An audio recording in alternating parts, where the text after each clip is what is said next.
Hello guys, and I'm glad to see you again. We have this greenhouse about a year now, and what I've noticed is that in the middle of the summer, even if I put shade cloth over the greenhouse, in the greenhouse is getting very hot. So all my plants or my lavender that I have in the pots, and not only lavender but all the plants, well, will suffer because of this heat. And what I was thinking is, okay, I'm gonna take all my pots outside, and in the greenhouse I'm going to do some raised beds for vegetables, for tomatoes, for cucumbers, for peppers, plants that normally don't have such a big problem with the heat. So what I want to show you is what happened with the soil inside the greenhouse after 1 year that we had this weed cloth over it. You know, I have a clip with weed cloth on the lavender field. I'm going to post it here probably. Okay, so I'm a big fan of nodig. I did some beds outside in the garden, and it worked very well. And I want to do exactly the same thing inside the greenhouse, because if I plant tomatoes in the greenhouse, of course tomatoes will still produce even in October. Well, like last year we had tomatoes in December here, and we are in 6B really. Our temperatures are going -10, -15 Celsius degrees, and we still had tomatoes in December here because we didn't have a frost. So the tomatoes were pretty good. And yes, that's what I want to do. What I want to talk to you about, when everybody thinks that no dig means no weeds. Yes, it is no weeds, but it's not no weeds from outside. You are killing the weeds that you already have in the ground. So when I'm starting a new bed, a new no-dig bed, usually I use cardboard, and I put cardboard over the grass, over the weeds that I have over there, and then like probably 10 centimeters of compost. But if you have any problems with weeds that are growing every year, like we have here some weeds, some crawling weeds, they are still going even after 6 months, and the cardboard is not a solution. But if you have like grass or clover, these will do just fine. You don't have to bother with this. You just put a double layer of cardboard and then on top compost. And cardboard, of course, is biodegradable, and worms will eat it. So probably in 3 to 4 months you will have no cardboard, and the roots of the plants that you plant into the compost will have no problem to go on the soil. Why is no-dig so important is because we have microorganisms in the soil. So if you dig them, you disturb them, and then the process will start over again. We'll have to start over again, and that's a problem, because your plants will not fully benefit from all the microorganisms that exist in the soil. And if you put compost on the top, well, that's a big help for your actually soil that you have in the garden. So what I do, because sometimes cardboard won't do, is I just put some plastic over a cloth that doesn't allow any sun or any moist to go. And then what happens after 6 months, all the plants will die there. So keep that in mind. If there is a little bit of a water, some weeds still resist. But if you put a weed cloth that is not allowing even the sun, a black weed cloth that doesn't allow the water to go through and the sun, then probably most of the plants will die. But another aspect of no dig is that yes, you killed all the plants from down, but you have to imagine that weeds are still coming from outside because the wind is blowing. So seeds will come, and seeds will land on your compost, and they will grow over there. So when you say no dig, is yes, no dig will kill all the plants that you already have, but it doesn't mean that new weeds will not grow over there. The difference is those weeds have new roots. They are not well established in your soil, and you can just dig them out very quickly, and they will not grow in the same place. But if you have already a established weed, it will grow in the same place year after year after year, and that can be really, really annoying. So let me show you what happened with my soil over here after 1 year of weed cloth, and then we'll see at the end. Let's see.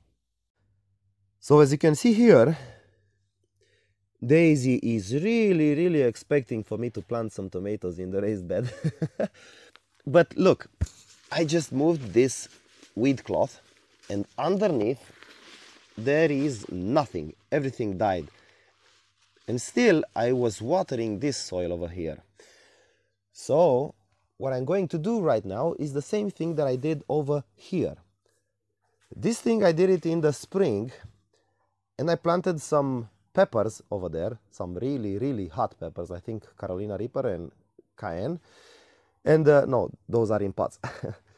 So then what I did, I built this bed and I just fill it with compost. And I want to do the same thing over here.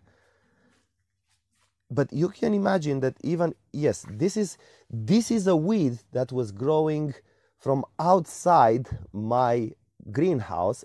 And why I keep this is that this weed, it supposedly keeps away moles from the garden. Yeah, it's an anti-mole weed. I took it from a field and I recognized it on the internet, and they said it's a mole repellent. So yes, I let it grow over there. So what I do now is I'm going to build all this raised bed over here. This is with timber. And I will not put any cardboard on the soil because it doesn't really need now, because all the weeds are gone from here. So this is going to be, in theory, a really successful raised bed because I don't have any weeds over here, but I'm still expecting, because I'm growing plants here, and I'm still expecting from outside. As you can see, we have a field over there, so the weeds will still blow inside, and I will still have weeds. But look here, I have no weeds, and this is like from February, March, nothing. I haven't done any weeding whatsoever here. So these are peppers, and those are tomatoes, and these are French marigolds, small French marigolds. Okay, I'm going to finish doing everything here, and then put all the compost over here, and no dig. Yes, no dig. So it's done. As you can see, the frame of the bed is done, and yeah, it was not hard, but not easy also. As you can see, my soil is not equal here, is not on an equal level, and this is only because of the mole. I had a mole that was digging up my garden, and I had some problems with it. I even bought some traps to catch her alive. I don't like to kill the little animals. I know everybody has a place in this world. But in this spring, this little guy, Tommy, I think he killed her. He catched her. I saw the mole in the garden and it was dead, and Tomica was just watching her. But I saw Tomica also watching a lot of times on the compost pile. He was just staying there and waiting and waiting. So I think he just catch her. So that's why I was having this plant over here.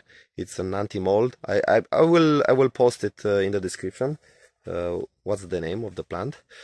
So I can't wait to fill up the beds with compost, because I don't like the way my greenhouse is looking right now. It's a little bit of mess, and I don't like that. So yeah, I'm gonna fill up the beds. I hope I have enough compost, because I have 2 tons of compost, and probably I will mix it with my compost from my own compost that I made from the compost pile, and I'll be back when it's finished. So after a couple of hours of working, I finally finished, and I like the result. And let me show you how my greenhouse looks like right now. So this is my view when I'm entering the greenhouse, and I really like it because in the greenhouse it's kind of my zen place. It's where I like to stay sometimes and just think and drink a coffee and watch all the plants and the flowers, and the beds are looking fantastic. Yeah, and I can hardly wait to put some tomatoes there and some peppers and to grow tall, and I want to hang them like from here, and in the other side exactly the same like here, and I want to stay in the middle with a chair just like in the jungle. Yeah, so it turned out really well.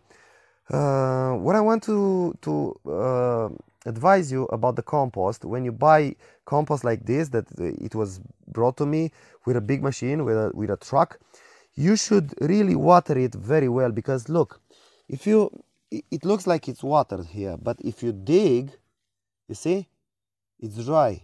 It's very dry. So probably in the process of making this compost, I don't know how they did it, but the compost becomes like water resistant, and as much as you water it from the top, down there it will never be moist. So what I've done, sometimes I just dig some trenches and I put a lot of water, like I let the water flow and just like immerse the compost into the water, and then after that happened, I can show you like in this place, because here I didn't water the compost like I think a week or something like that.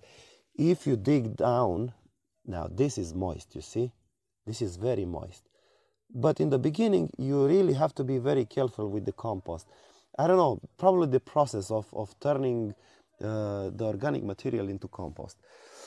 But yeah, I really like the way my beds are now.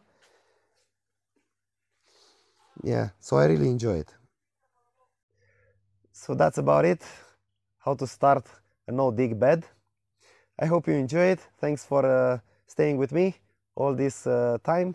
If you like the clip, give it a like, subscribe to the channel. Until next time, stay safe, and of course, grow as many plants as you can. Bye bye.